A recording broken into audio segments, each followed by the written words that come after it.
I came home drained from my night shift and saw my sister tagging me in the family chat.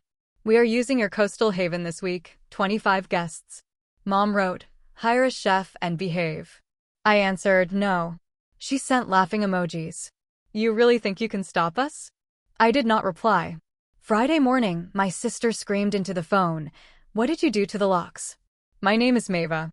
I am 38 years old, and for a very long time, I genuinely believed that if I just worked hard enough, gave enough of myself, and never asked for anything in return, my family would eventually respect me.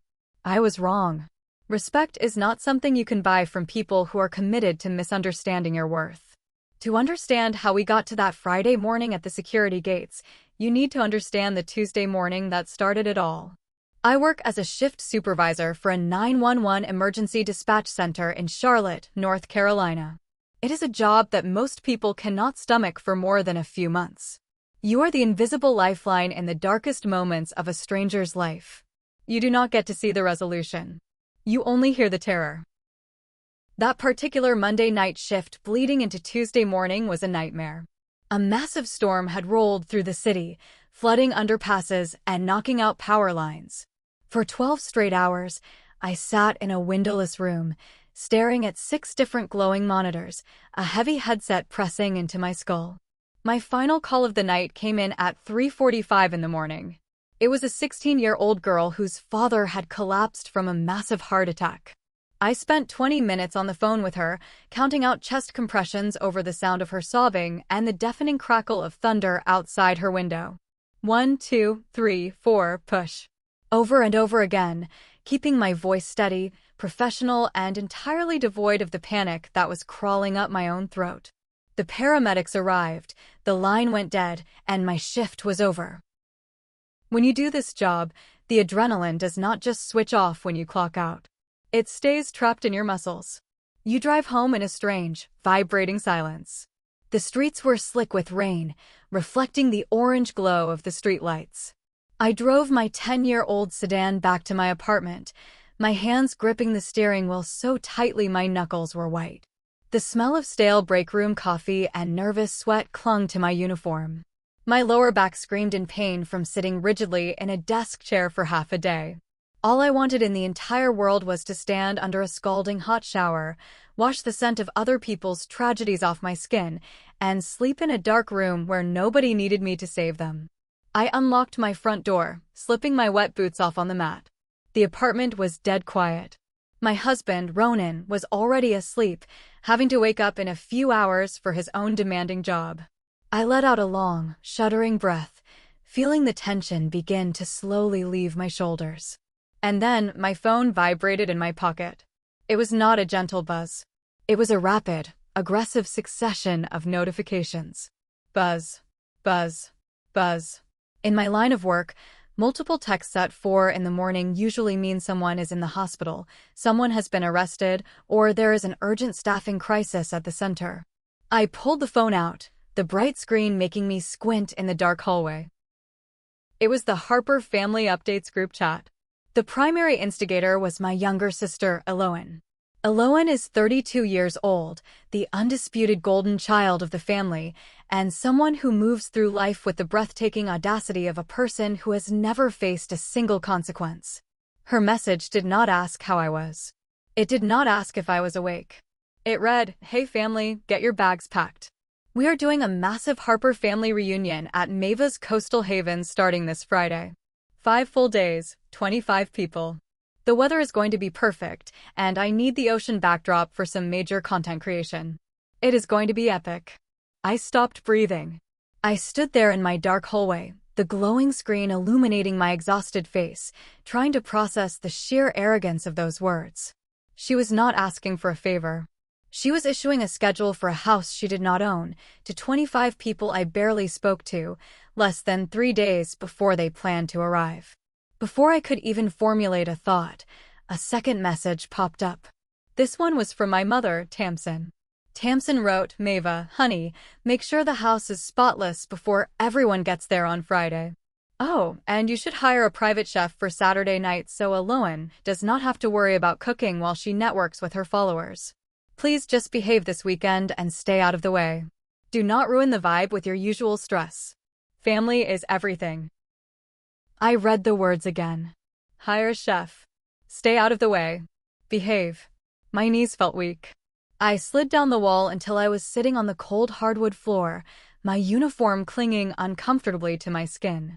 For my entire adult life, I had been trained to swallow my anger. I had been conditioned to read messages like that, feel a spike of absolute rage, and then immediately push it down because making my mother cry or making my father yell was not worth the energy. Normally, I would draft a long, apologetic paragraph. I would explain that the homeowner association rules did not allow that many people. I would offer to pay for a few hotel rooms for the extended family just to keep everyone happy. I would twist myself into knots trying to be the invisible, compliant daughter they wanted me to be. But sitting there, with the echo of a dying man's heartbeat still ringing in my ears, something inside me fundamentally shifted. My coastal haven was not a family timeshare. It was a private sanctuary near Wilmington that I bought with my own blood, sweat, and trauma. It was the only place where I could go to heal. And they wanted to turn it into a circus for Alohan's ego, demanding I pay for their meals and hide in the shadows of my own home. I looked at the keyboard on my screen. I did not type an explanation. I did not offer a compromise. I typed exactly 2 letters. No. I hit send. For a long moment, the chat was entirely still. I could imagine the shock rippling through their respective bedrooms. The reliable, boring, obedient Maeva had just shut the door in their faces. Then, Alohan replied. She sent 4 crying, laughing emojis. She did not ask why. She did not try to negotiate. She simply wrote, "You really think you can stop us? The invites are already out. See you Friday." I pressed the lock button on my phone. The screen went black. The hallway was dark again. I did not reply. They thought my refusal was a joke. They thought I would eventually fold, clean the baseboards, and leave a mint on their pillows. But they had fundamentally misunderstood the situation. They were no longer dealing with a frightened daughter trying to buy their love. They were dealing with a woman who had absolutely nothing left to lose. Have you ever hit that exact breaking point? The moment where the fear of making your family angry is suddenly completely eclipsed by the profound realization that you deserve better? To fully comprehend the sheer magnitude of the disrespect in Alohan's message, you have to understand the history of the coastal haven and the deeply entrenched roles we were assigned in the Harper family. The coastal haven is a stunning, 2-story beach house located in a private, heavily regulated residential community just outside of Wilmington. It has weathered gray shingles, massive floor-to-ceiling windows that overlook the crashing waves, and a sprawling back deck that smells of salt and cedar. I did not inherit this house. I did not win the lottery. I paid for it with 15 years of missed birthdays, grueling double shifts, holiday overtime, and a relentless dedication to a job that slowly chipped away at my soul. The house is my therapy. When the phantom sirens get too loud in my head, I drive the 3.5 hours from Charlotte to the coast. The sound of the ocean is the only frequency powerful enough to drown out the echoes of my dispatch center. My husband, Ronan, is a 40-year-old physical fitness trainer for the local fire department. He is a man made of quiet strength and unshakable loyalty. He understands the weight I carry better than anyone. When we finally closed on the house, Ronan spent 3 entire weekends out on that back deck in the blistering sun, sanding down the rough wood and applying premium stain by hand, just so I could walk outside barefoot without worrying about splinters. He treats the house with a quiet reverence, knowing exactly what it cost me. My family, however, treats my success as a personal insult, while simultaneously treating my assets as their rightful property. In the Harper family, I am the invisible pack mule. I am the daughter who is expected to handle the logistics, pay the bills, fix the problems, and quietly fade into the background so the spotlight can shine directly on Alohan. Alohan is the golden child. At 32, she has never held a traditional job for more than a few months. Instead, she rebranded herself a few years ago as a high-end spiritual life coach and wellness influencer. Her online persona is meticulously crafted. She posts daily photos of herself drinking $20 green smoothies, wearing designer athleisure wear, and meditating on expensive linen sheets. Her captions are always long, rambling essays about manifesting abundance, cutting out toxic energy, and elevating your financial mindset. The bitter irony is that her entire life is a mirage funded by debt. She is drowning in credit card bills. When her minimum payments get too high, she cries to our parents. And when our parents run out of disposable income, they turn their sights on me. Our father, Alaric, is a retired regional manager for a massive retail chain. Even though he has not managed a store in a decade, he still walks into every room expecting people to hand him a clipboard and ask for his orders. He is a man obsessed with status, appearances, and control. When I finally achieved the financial stability to buy the coastal haven, a normal father would have expressed pride. Alaric saw an opportunity to inflate his own ego. I found out about his ultimate betrayal purely by accident. A year after I bought the house, we attended a large family barbecue hosted by my Aunt Althea. I was in the kitchen getting a drink when I heard Alaric's booming voice carrying over the patio. He was holding a beer, surrounded by 3 of my uncles and several cousins. He puffed out his chest and said, "Yes, the beach property is fantastic. A real smart investment on my part." I dropped a cool $100,000 on the down payment for that place. I put it in Mava's name for tax purposes. You know how it is. The girl is just a stressed-out telephone operator. She could never afford real estate like that on her own. But we Harpers take care of our own. I stood frozen in the kitchen, the blood roaring in my ears. He had not given me a single cent. He had never even offered to buy us a housewarming gift. He was standing there, stealing my 15 years of sacrifice, wearing it like a tailored suit to impress relatives he did not even like. I marched toward the patio door, fully intending to humiliate him in front of everyone. But my mother, Tamsin, intercepted me. Tamsin has a PhD in emotional manipulation. She grabbed my arm, her eyes wide and suddenly filling with well-rehearsed tears. "Mava, please," she whispered frantically. "Do not do this. You know your father struggles with feeling irrelevant since he retired. It makes him feel like the patriarch to tell people he provided for the family. Does it really hurt you to just let him have his pride? We are family. You have the house, let him have the story." Against my better judgment, I backed down. I swallowed the injustice because I was terrified of causing a scene. I allowed him to claim my victory. That was the fatal error. Because Alaric told everyone he paid for the house, the entire extended family began to view the coastal haven not as my private sanctuary, but as a communal Harper family asset. They genuinely believed Alaric was the shadow owner, and that I was simply the ungrateful caretaker hoarding his generosity. That is why Eloan felt no hesitation in inviting 25 people. She believed she was accessing family property. But I want to know something from those of you listening. Have you ever worked yourself to the bone to build a life you are proud of, only to watch a toxic parent step in and claim all the credit for your hard work? Tell me your story in the comments, because the rage that comes from that specific type of theft is something you can only understand if you have lived through it. The audacity of a 25-person invasion did not manifest overnight. It was the culmination of years of unchecked boundaries. If my relationship with the Harper family were an art gallery, it would be a museum dedicated entirely to the art of financial and emotional exploitation. Walking through the exhibits of my past makes it painfully clear why that Friday morning had to happen exactly the way it did. Let us start with Exhibit A, which took place 3 years ago. Eloan had decided that her wellness brand needed to pivot to high production value video content on YouTube. She showed up at my modest apartment in Charlotte unannounced, her eyes red from crying. She sat on my sofa and spun a tragic tale about how she had an incredible opportunity to shoot a documentary series that would finally launch her career into the stratosphere, but her cheap camera had broken. She begged me for a loan of $4,500 to buy professional recording equipment and lighting. She promised, looking me dead in the eye, that she would pay me back in exactly 3 months when her first major brand sponsorship cleared. Ronan, who was standing in the kitchen, shook his head silently, warning me not to do it. But Eloin started sobbing, talking about how I was the only successful sibling and how she just needed one chance to prove herself. I transferred the funds that afternoon. For months later, she still had not paid me back a single dollar.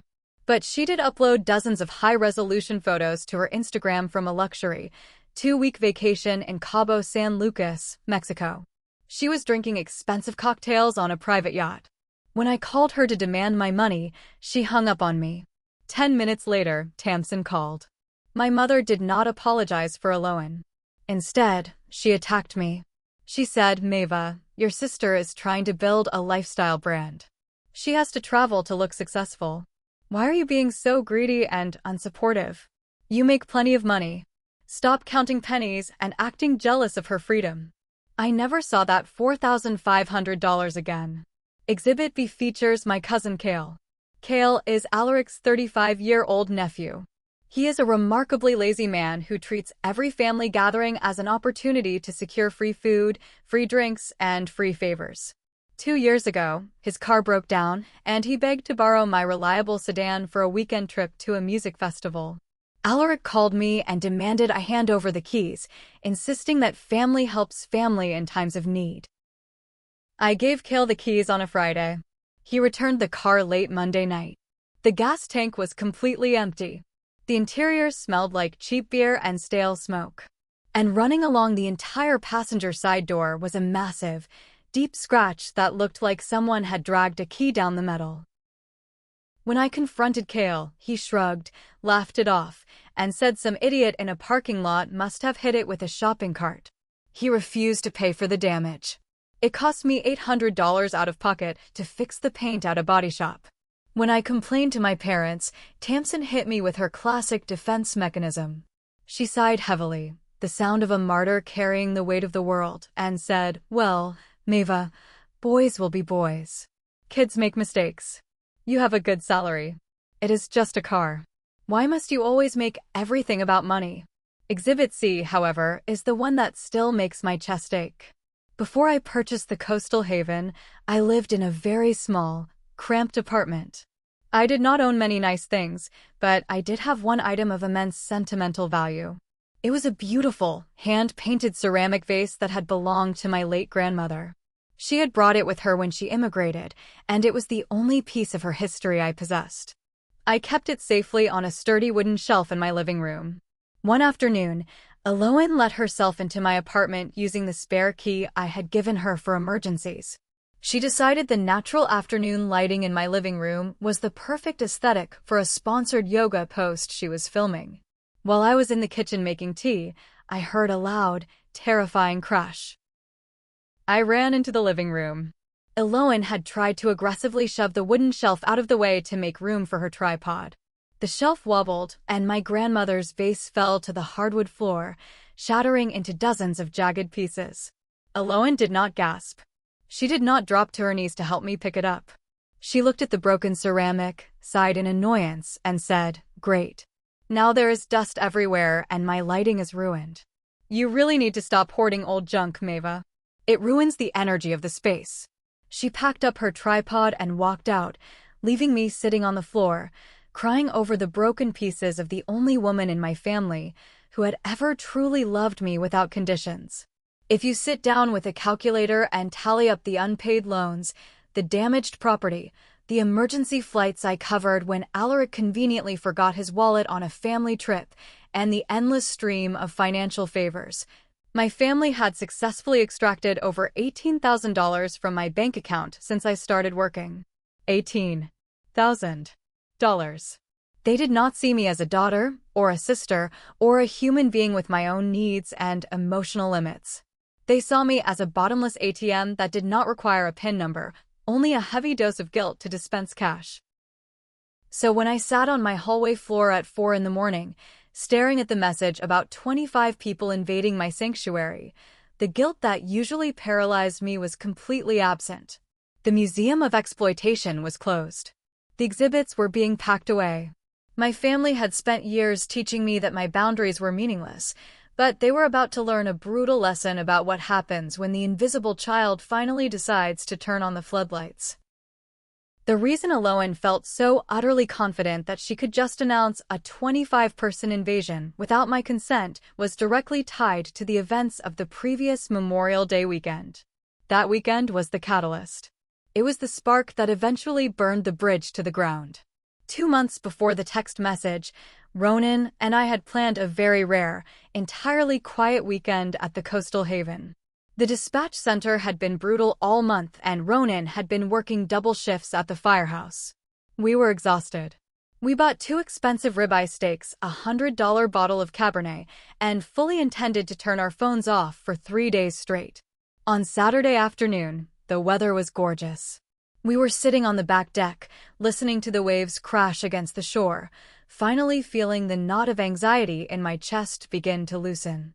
Then, the sound of gravel crunching in the driveway shattered the peace. I stood up and looked over the railing. 3 large SUVs pulled up to my house. The doors opened, and out stepped Alaric, Tamsin, Aloan, my cousin Kale, and 6 of Kale's loud, obnoxious friends whom I had never even met.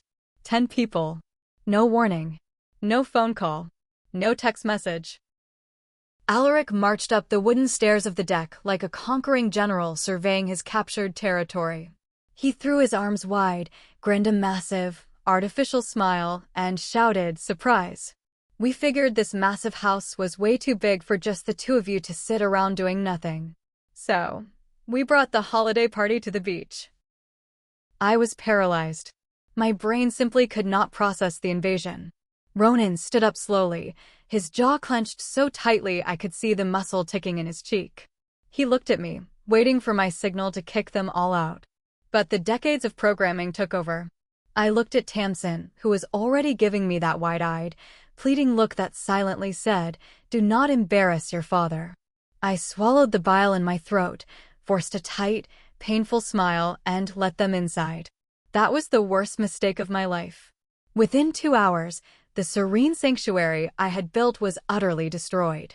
Kale and his friends bypassed the outdoor shower entirely and tracked wet, gritty sand all over my expensive vintage living room rugs. Tamsin immediately took over my kitchen.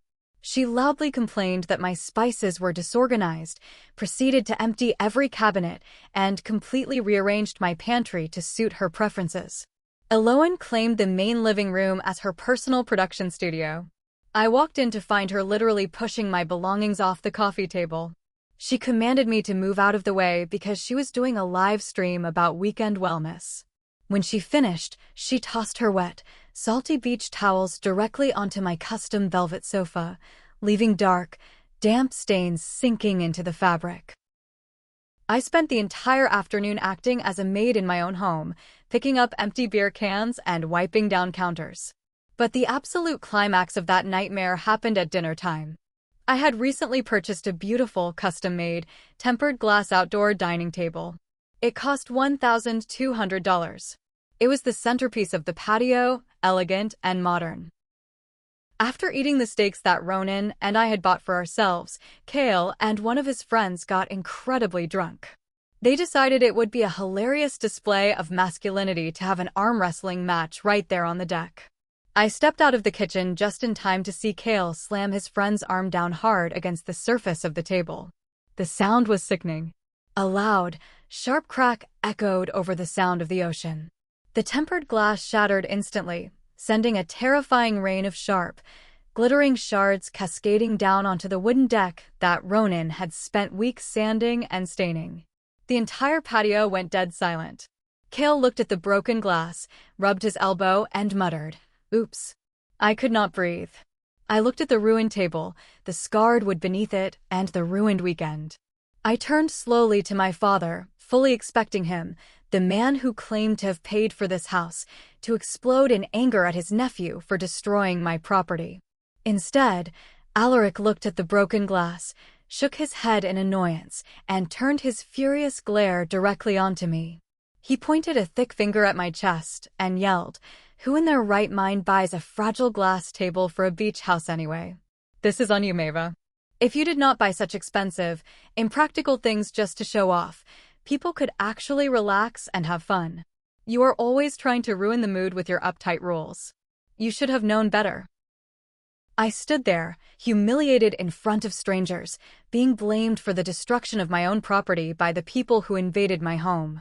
I spent the remainder of Memorial Day weekend on my hands and knees, sweeping up tiny shards of glass and scrubbing wine stains out of the carpet, while my family drank my alcohol, complained that the air conditioning was too cold, and whined that the Wi-Fi signal was not strong enough for Alohan's uploads.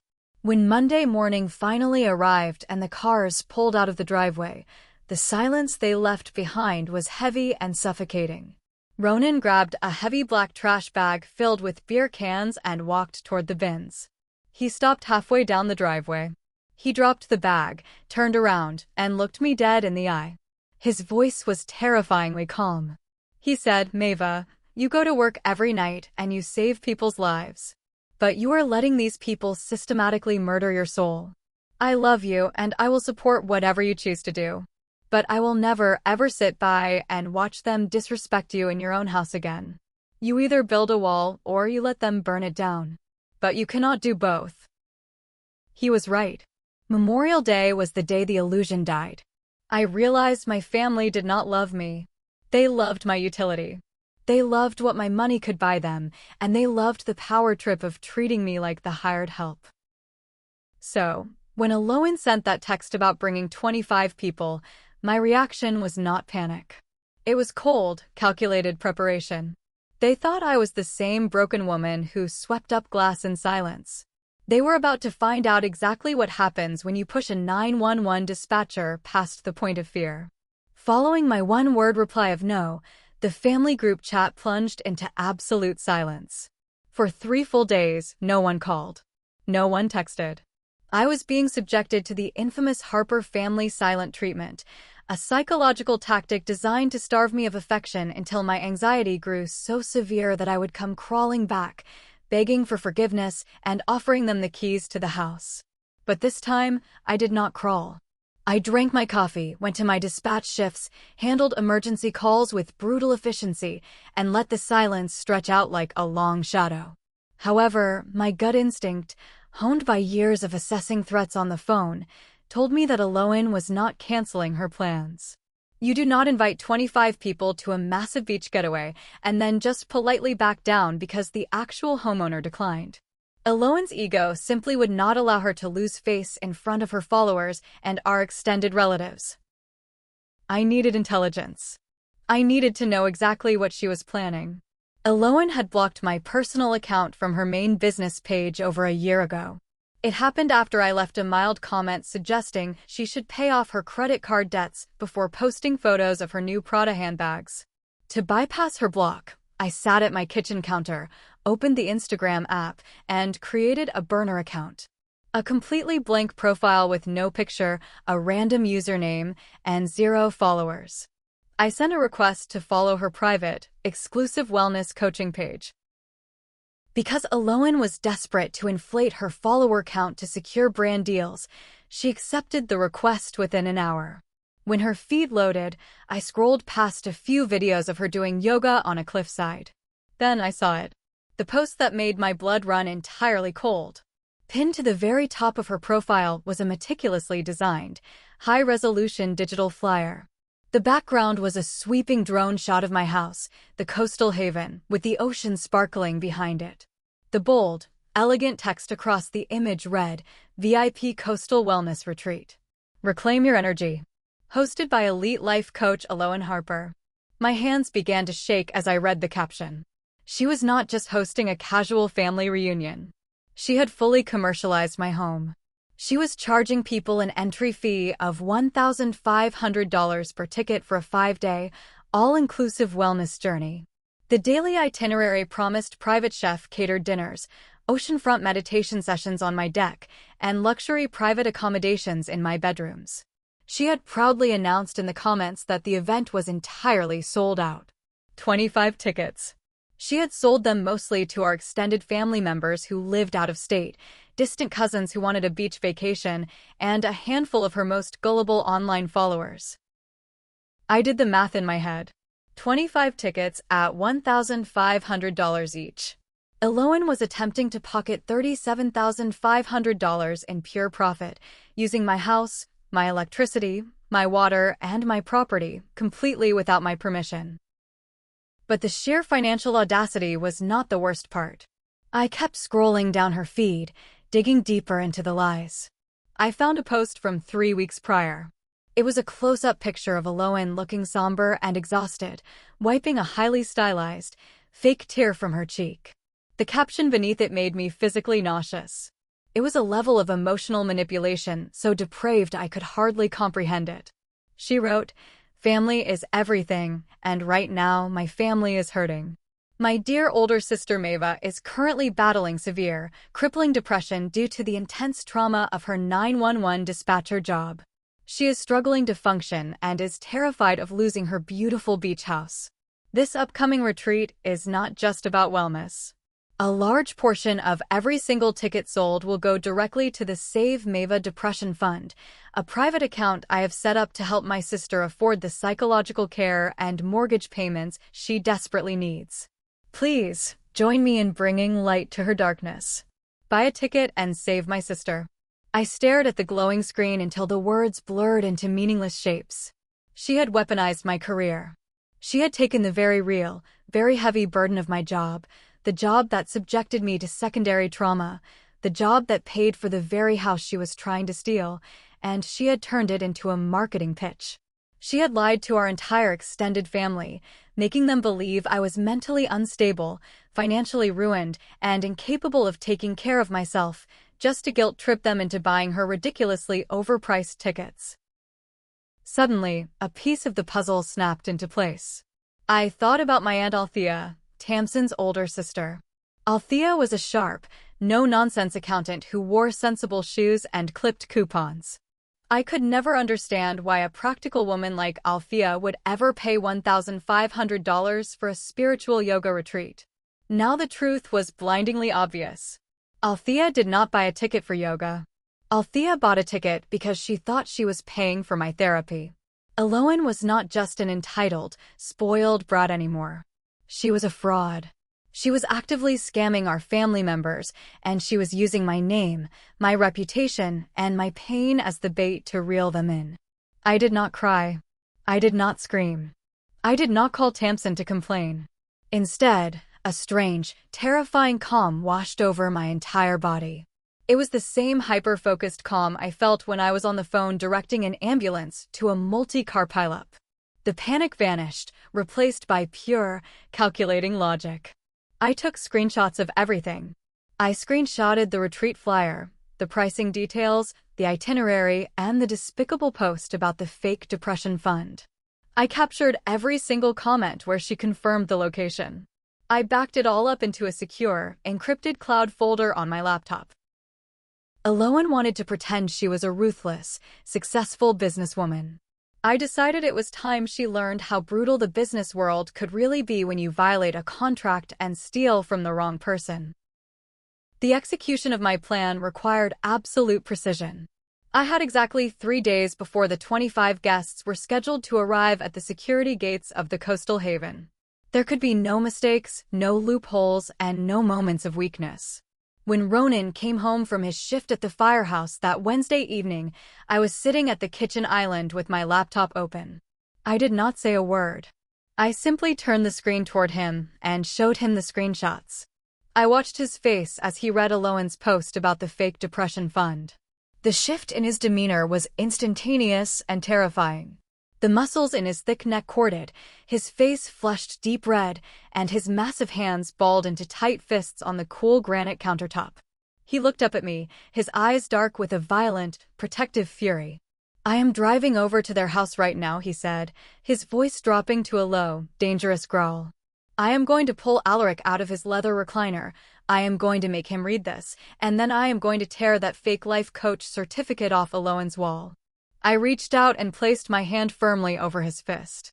"No," I said softly, my voice perfectly steady. "We are not confronting them. Confrontation gives them a chance to spin the narrative. We are going to let them pack their cars, drive all the way to the coast, and walk right into a concrete wall at top speed." Ronan stared at me for a long moment. He took a deep breath, forcing himself to relax his hands. Then, he reached into his pocket and pulled out his phone. He swiped to his voice memos app, tapped the screen, and placed the phone on the island between us. "You need to hear this before you make your final move," he said. A recording started playing. It was Ronan's voice, sounding remarkably calm and measured, followed by my father's unmistakable, booming tone. Ronan had secretly called Alaric a week ago, right after the initial text message from Aloan had ruined my morning. In the recording, Ronan said, "Alaric, I am calling you man to man. Do not bring those people to the house this weekend. Maeva is at her absolute breaking point. She said no in the chat, and you need to respect that.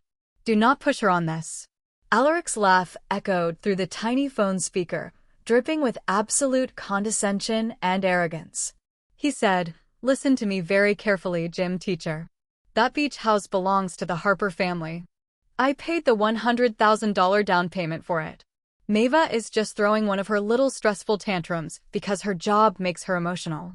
We will be there Friday afternoon, and if you know what is good for your marriage, you will tell my daughter to open the doors, keep her mouth shut, and play nice." The recording clicked off. The kitchen was silent. Ronan looked at me, a hint of sorrow in his eyes. "I tried to warn them, Maeva. I really tried to stop this before it got ugly." I nodded slowly. A cold, sharp smile touched the corners of my lips. That audio recording was the final piece of armor I needed. It proved absolute premeditation. It proved they had been explicitly warned and chose to proceed out of pure malice and entitlement. Thursday morning, I used my accumulated vacation hours to take the day off work. My first phone call was to Gideon. Gideon is the head of security for the Coastal Haven residential community. He is a retired United States Coast Guard veteran who treats the neighborhood rulebook like it is the federal constitution. He does not smile, he does not bend the rules, and he absolutely does not take bribes. I explained the situation to him. I told him that a group of 25 unauthorized people, led by Alaric and Aloan Harper, were planning to storm the gates on Friday afternoon. Gideon interrupted me before I could finish. He said, "Miss Maeva, I am very glad you called me directly. I actually received a phone call from an Alaric Harper 2 days ago. He claimed to be the legal homeowner of your property. He tried to authorize a temporary weekend gate code for 10 vehicles and a commercial catering truck. When I asked him to provide the security pin associated with the deed, he could not provide it. He became extremely belligerent, swore at my staff, and threatened to have me fired for insubordination." I closed my eyes, absorbing the shock. Alaric had actually committed identity fraud. He had tried to impersonate me to bypass the security protocols. I informed Gideon that Alaric had absolutely zero ownership of the property. While we were on the phone, I emailed Gideon a scanned copy of the official property deed. The document clearly showed my name, and only my name, as the sole legal owner of the estate. Gideon's tone immediately shifted from professional customer service to strictly tactical enforcement.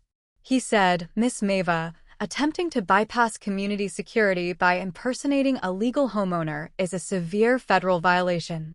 I am immediately placing Alaric Harper and Aloan Harper on the community blacklist. Their names and anticipated license plates will be flagged in our system. If they attempt to access the property, the gates will not open.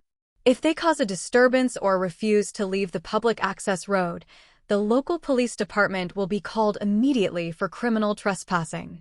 I thanked him and ended the call. The physical trap was set at the gate, but I needed to secure the digital perimeter of the house itself. I logged into my smart home application. With a few clicks, I completely wiped the entire security system. I deleted every single old access code, including the emergency PIN I had stupidly given Tamsin 5 years ago. I generated a new, complex 20-digit alphanumeric passcode. I armed the exterior high-definition cameras, setting the system to send a loud, blaring alarm and an immediate push notification to my phone if anyone even stepped foot onto the driveway asphalt.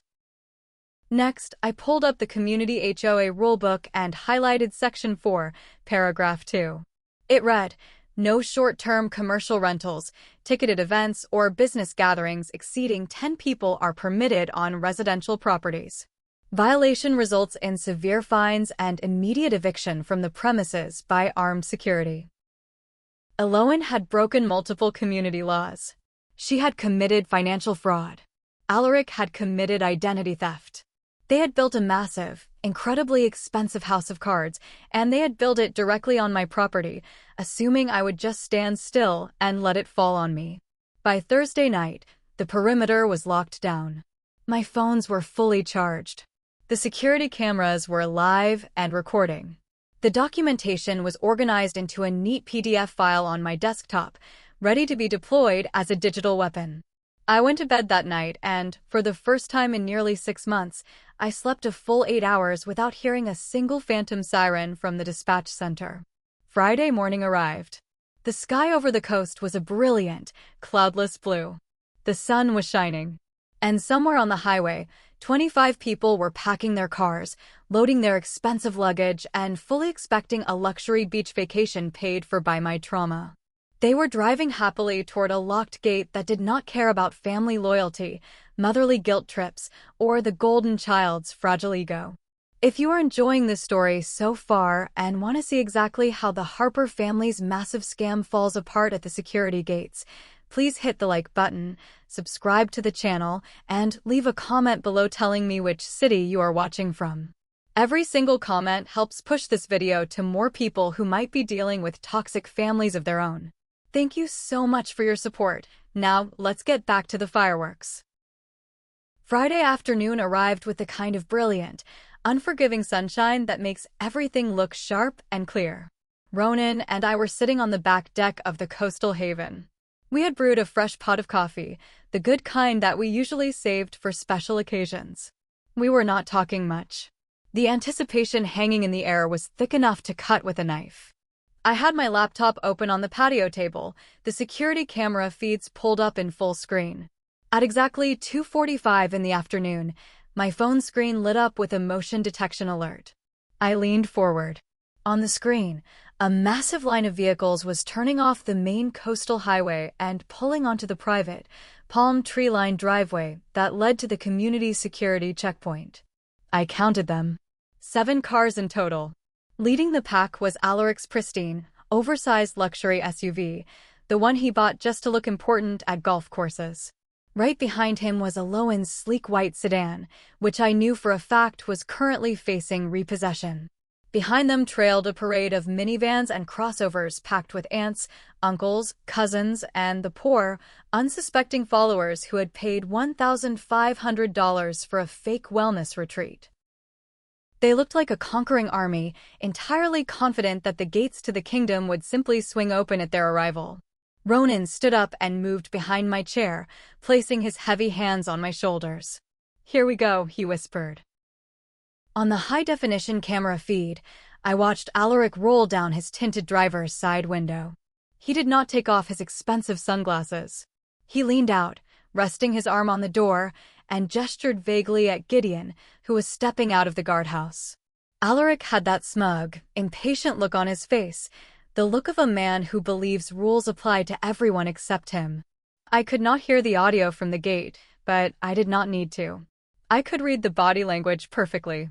Alaric was talking fast, probably demanding the gate be opened immediately. Gideon stood there, a solid wall of muscle and protocol in his pressed white uniform.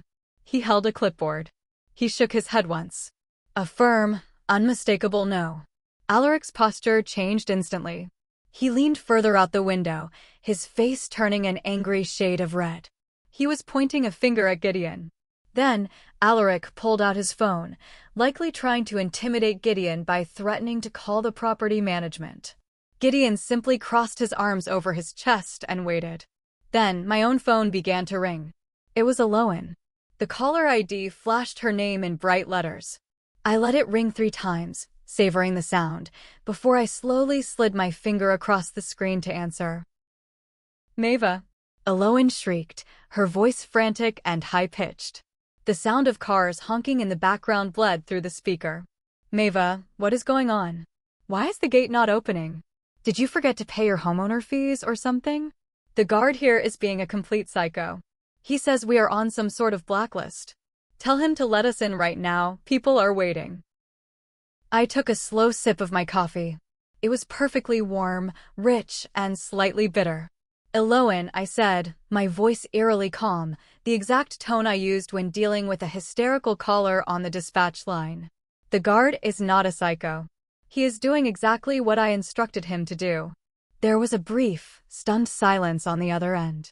What are you talking about? Eloan demanded, her panic rising. We have 25 people sitting in hot cars on a public road. Dad is out there yelling at the guard. Just give me the damn gate code, Mava. This is not funny.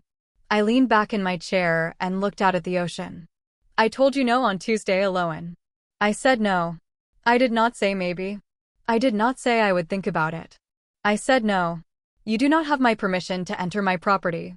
The security team knows about your little commercial event, and they know about Dad trying to commit identity fraud to get a gate code. The gates are not opening today. They are not opening tomorrow. You need to turn your cars around and go home. She gasped, a sharp intake of breath. You cannot do this. I have paying clients here. I have catering coming. I promised everyone a luxury weekend. I know exactly what you promised them, I replied, my voice dropping an octave, turning cold as ice. And I know exactly how you paid for it. Or rather, how you plan to pay for it using my trauma. Before she could process what I meant, I tapped the red button and ended the call. I placed the phone face down on the table. Ronan chuckled softly, the sound rumbling in his chest. They are out of their cars now, he noted, pointing at the laptop screen. Sure enough, the video feed showed total chaos. Doors were flying open. Tamsin was standing on the asphalt, fanning herself dramatically, playing the victim for the confused relatives. Alaric was nose to nose with Gideon, his face purple with rage. Kale and the other cousins were wandering around the cars, looking annoyed and checking their phones. The line of traffic behind them was growing, and other residents were beginning to honk their horns, furious at the blockade. They thought they could bulldoze right over my boundaries because I was the invisible child. But what happens when the invisible child builds a steel wall and locks the gate? As the chaos at the security gate escalated, my phone began to vibrate violently. The Harper Family Updates group chat, which had been silent for 3 days, was suddenly exploding with notifications. The messages poured in rapidly, stacking on top of each other. My Aunt Althea wrote, "What on earth is happening at the gate? Alaric is screaming at the guard, and the guard is threatening to call the police. Mava, why is your house locked down?" My cousin Kale followed up immediately, typing in all caps. "Mava, unlock the damn gate. We drove 4 hours for this. My kids are crying in the back seat. You are ruining the vacation."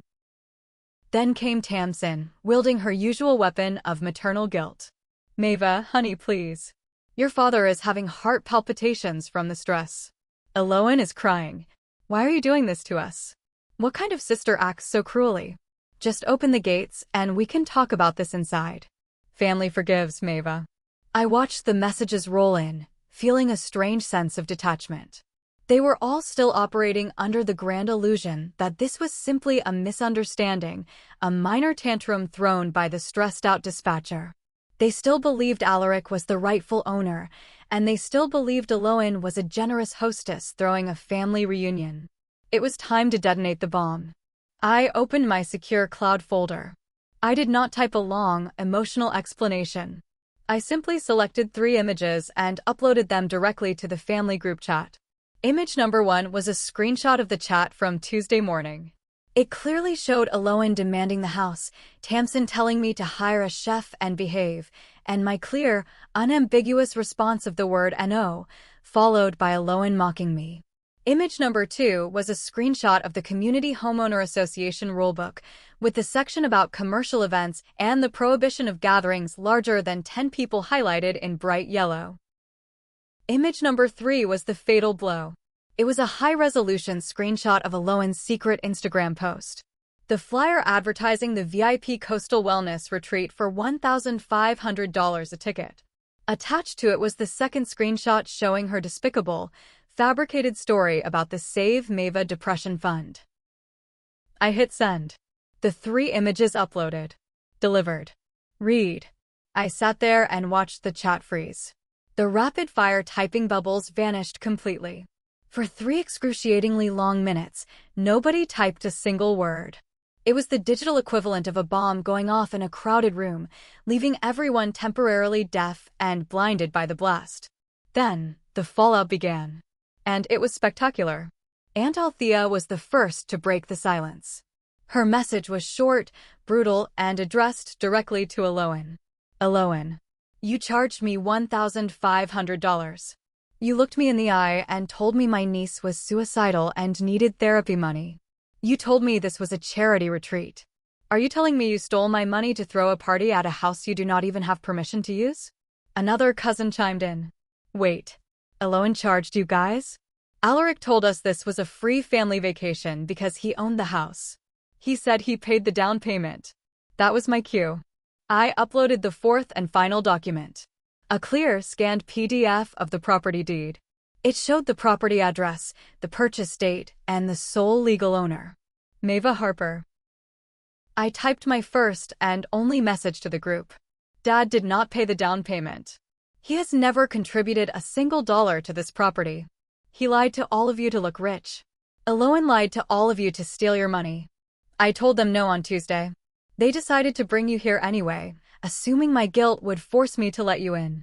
They used you, they scammed you, and they thought I would take the fall. I will not. The police have been notified. Have a safe drive back to Charlotte. On the camera feed, I watched the digital realization translate into physical action. I saw my Aunt Althea, a woman who usually maintained absolute decorum, march aggressively across the asphalt toward Aloan. Aloan was staring at her phone, her face pale. Althea got right in her face, yelling so fiercely that spittle flew from her lips. Aloan tried to back away, her hands raised defensively. And then, Althea swung her arm and slapped Aloan squarely across the face. It was not a light tap. It was a vicious, stinging crack that visibly snapped Aloan's head to the side. The entire crowd erupted. Cousins were shouting at Alaric. Uncles were waving their phones in the air, demanding their money back. Tamsin was crying, but this time, nobody was rushing to comfort her. The illusion was shattered. The golden child was exposed as a common thief, and the grand patriarch was revealed to be a pathetic liar who stole his daughter's accomplishments. I watched my family tear each other apart on the hot asphalt, and for the first time in my 38 years of life, I did not feel the urge to step in and fix it. Would you have stopped it? Or would you have poured another cup of coffee and watched the empire burn? Just when it seemed the chaos at the gate could not possibly escalate any further, a large, pristine white refrigerated box truck turned off the highway and rumbled toward the security checkpoint. The side of the truck bore the elegant logo of Thane and Sons Elite Coastal Catering. Thane was the owner, a meticulous, no-nonsense chef who catered high-end weddings and corporate events along the coast. Aloan had apparently booked him to provide 3 days of organic, locally sourced meals for her fake wellness retreat. The truck pulled up behind the line of arguing relatives.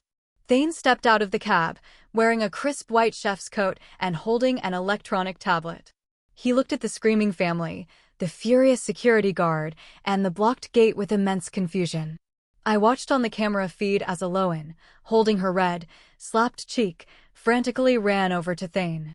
She was pointing at the gate, gesturing wildly, obviously trying to convince him that this was just a minor logistical delay. Thane shook his head. Even through the silent video feed, his posture was rigid and uncompromising. He tapped the screen of his tablet and held it out to her. My phone vibrated with a text from Gideon at the gate. Gideon wrote, "The caterer is demanding the final payment before he unloads the truck. He wants $4,500 right now." I leaned closer to the screen. Aloan was cornered. Her followers and extended family were watching her every move, their eyes narrowed with suspicion and anger. She had to maintain the illusion of wealth, or she would face a riot. She dug into her designer purse and pulled out a gold-colored credit card. She handed it to Thane with a shaky, forced smile. Thane swiped the card through the reader attached to his tablet. He waited a moment. Then he shook his head and handed it back. Declined. Aloan's face flushed deep crimson. She snatched the card back, laughing nervously to the crowd, pretending it was a simple bank error. She pulled out a second card. A silver one. She handed it over. Thane swiped it. Waited. Shook his head again. Declined. Panic completely consumed Eloan. She dug through her wallet, her hands shaking so badly she dropped her keys onto the pavement. She produced a third card, practically shoving it into Thane's chest. Thane swiped it. The red light on the reader blinked. He looked at Eloan, his expression turning to stone. He spoke loud enough that the crowd heard him. "Ma'am, all 3 of your cards have been declined for insufficient funds. You owe me $4,500 for the perishable food in this truck. If you cannot pay me right now, I am leaving, and you will be billed for the cancellation fee." The murmurs among the relatives turned into shouts. The great, wealthy wellness influencer could not even afford groceries. But the true financial disaster was just beginning. Amidst the shouting over the catering, a sleek, black luxury SUV pulled up next to the catering truck.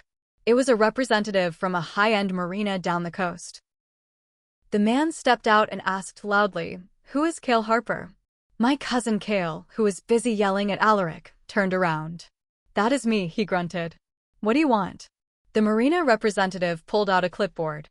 "Mr. Harper, you reserved a 50-foot luxury pontoon boat for 3 days, fully staffed. Your reservation was supposed to begin an hour ago. We tried running the card on file for the security deposit and the $3,000 rental fee, but it bounced. Per the contract you signed online, you are now personally responsible for the $3,000 late cancellation penalty." Cale looked as though he had been struck by lightning. "What are you talking about?" he yelled, his voice cracking. "I never rented a boat. I do not have $3,000. The representative calmly turned the clipboard around. The contract was clearly displayed. It has your legal name, your driver's license number, and your email address on the digital signature line, sir." Cale froze. Slowly, methodically, he turned his head to look at Eloan. Eloan took 2 steps backward, her eyes wide with terror. "Cale, I can explain," she stammered, her voice trembling. "I just needed to use your name because my credit was temporarily frozen. I was going to pay you back from the ticket sales. I swear."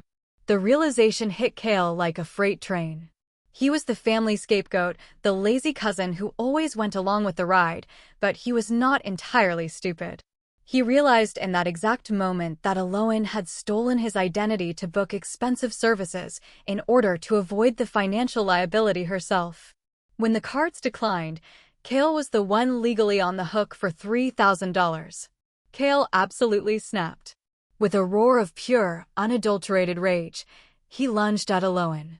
Alaric tried to step in between them, but Cale shoved the older man aside so hard Alaric stumbled and fell against the hood of his car. Cale grabbed Eloan's expensive designer purse, the one she had bought with the money she never paid back to me, and he hurled it with all his strength into the muddy ditch beside the road. "You lying thief!"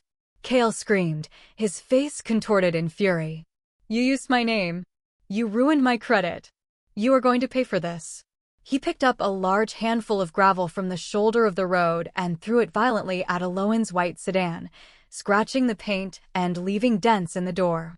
Gideon, the security guard, immediately stepped forward, his hand resting on the radio at his belt.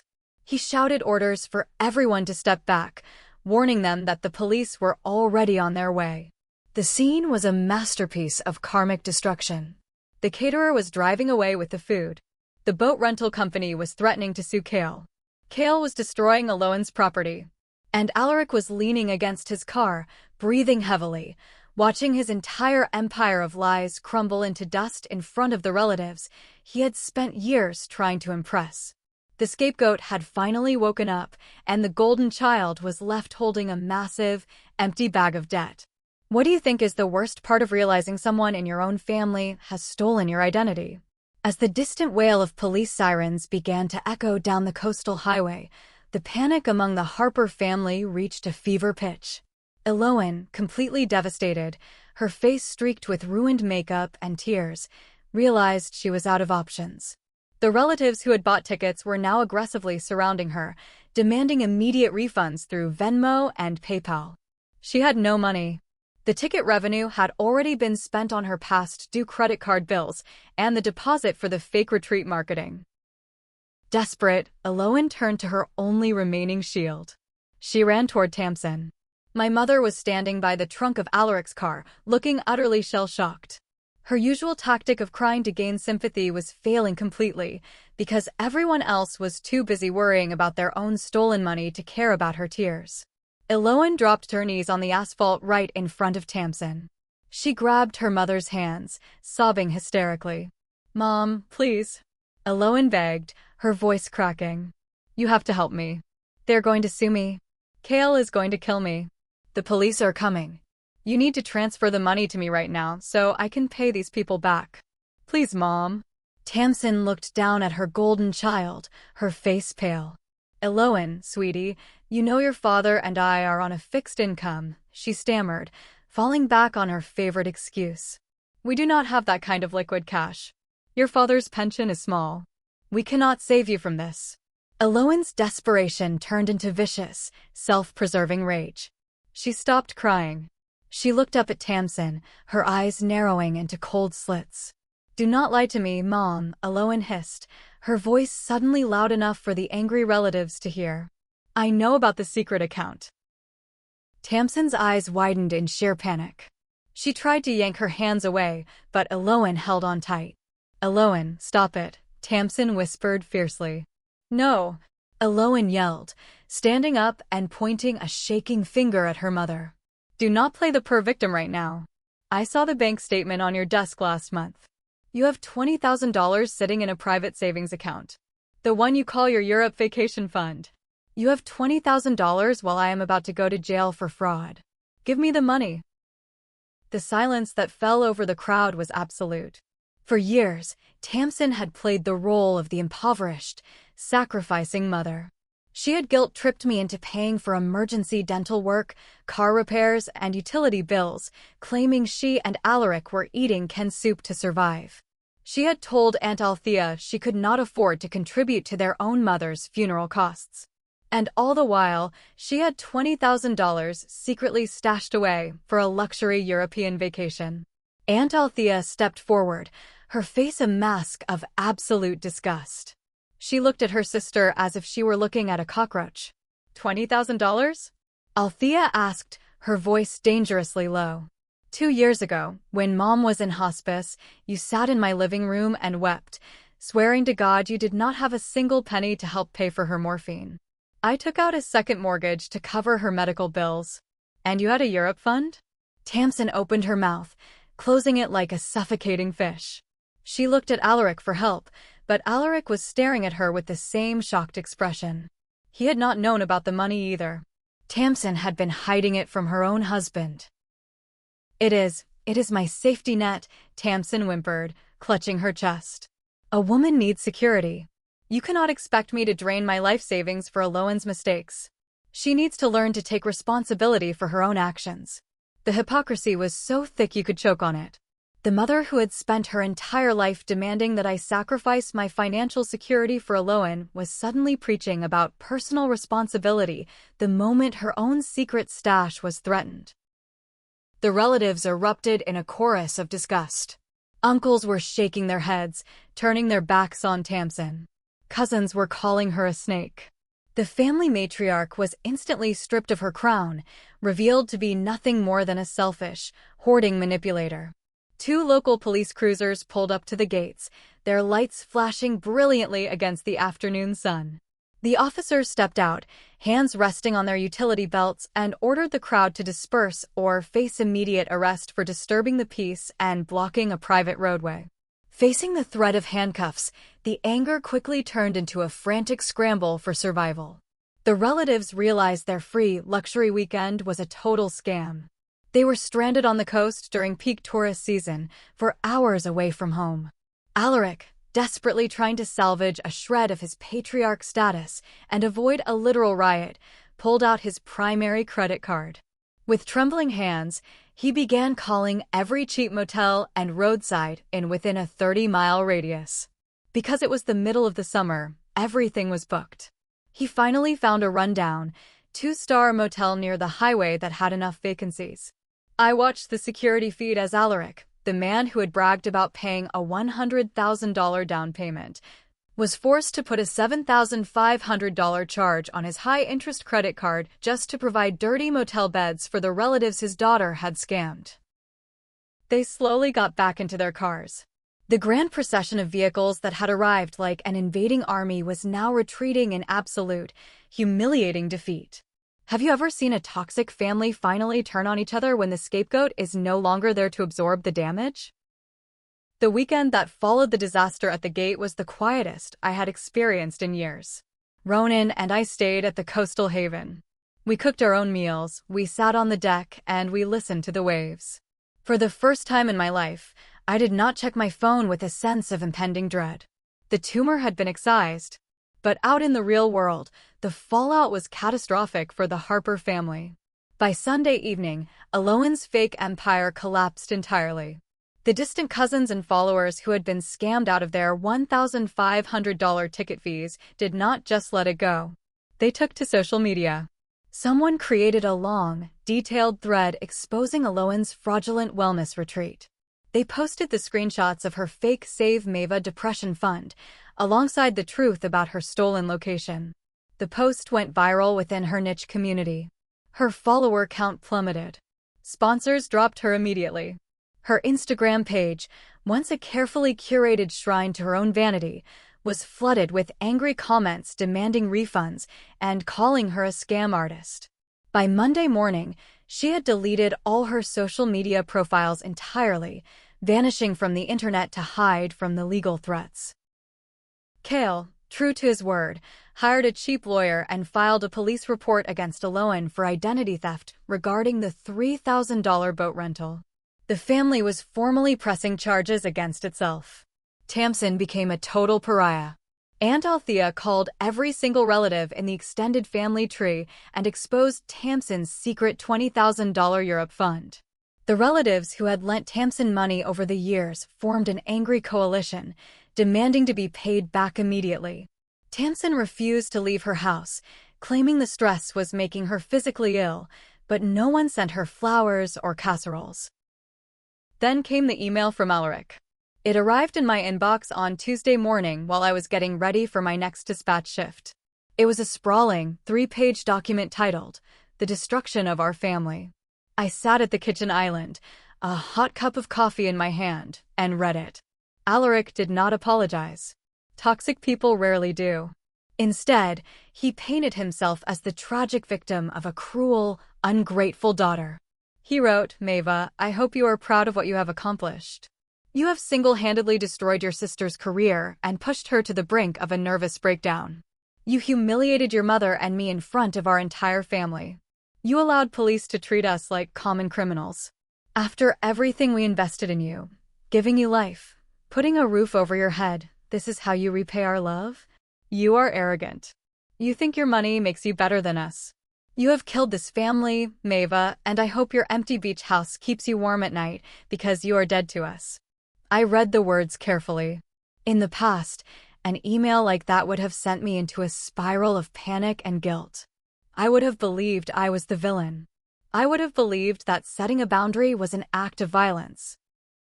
But as I read his desperate, pathetic attempt to reclaim control, I felt absolutely nothing. No anger. No guilt. No sadness. Just a profound, clinical pity for a man who would rather destroy his children than admit he was wrong. He used the word invested. Like I was not a daughter, but a stock portfolio that had failed to yield the proper dividends. He believed that feeding and housing a child was a loan that I had to repay by allowing them to exploit me forever. I did not reply to the email. I did not justify my actions. I simply clicked the small trash can icon. Delete. Then I went to my settings and permanently blocked his email address, along with Tamsin's, Alohan's, and Kale's. However, there was an unexpected silver lining to the destruction. Later that afternoon, my phone rang. It was Aunt Althea. I answered cautiously. Hello? Mava, Althea said, her voice softer than I had ever heard it. I am calling to apologize. Profoundly. I was taken aback. For what? You did not do anything, Althea. I was blind, she replied, her tone laced with deep regret. For years, I watched Tamsin and Alaric treat you like a workhorse. I watched them praise Aloan for doing nothing while you killed yourself working those night shifts. I believed Alaric when he said he bought that house. I believed Tamsin when she said she was poor. I enabled them by not speaking up. You were the only one with the courage to finally cut the rot out of this family. You did the right thing on Friday. Do not let anyone tell you otherwise. Her words felt like a warm, heavy blanket settling over my shoulders. The external validation from a respected elder in the family was the final piece of the puzzle. It completely eradicated any lingering shadow of guilt I might have harbored. I was not crazy. I was not cruel. I was simply protecting myself. Over the next week, several other aunts and cousins reached out privately to apologize for their behavior and to distance themselves from Alaric and Tamsin. The Harper family did not die. It was simply purged of its toxic leadership. Have you ever had to cut off a toxic parent or sibling? Did the rest of the family understand, or did they blame you for breaking the peace? It has been 6 months since the gates closed on the VIP Coastal Wellness Retreat. A lot has changed in that time. I heard through the grapevine that Aloan was forced to declare bankruptcy. Without my bank account to bail her out, and without Tamsin willing to part with her Europe fund, Aloan had to face the reality of her debts. She is currently working as a barista at a coffee shop in Charlotte, forced to actually clock in and deal with angry customers just like the rest of the world. Kale dropped the lawsuit against her after Alaric finally agreed to pay the $3,000 boat penalty just to keep Aloan out of a courtroom. Alaric and Tamsin sold their large house and downsized to a small apartment, their social status permanently ruined among their peers. As for me, I am still working at the 911 dispatch center. But I am different now. Before that Friday, my job felt like a relentless weight crushing me. I absorbed everyone's emergencies because I had been trained my whole life to believe that other people's crises were my responsibility to fix. But locking those gates taught me the most valuable lesson of my life. Every night, I answer calls from people who are trapped in burning cars, facing intruders, or watching their loved ones slip away. My job is to dispatch the paramedics, the fire trucks, and the police. My job is to throw them a lifeline. But what I finally realized is that for 38 years, I had been the one trapped in a burning building. My family was the fire. They were consuming my oxygen, burning through my resources, and slowly suffocating me with their entitlement.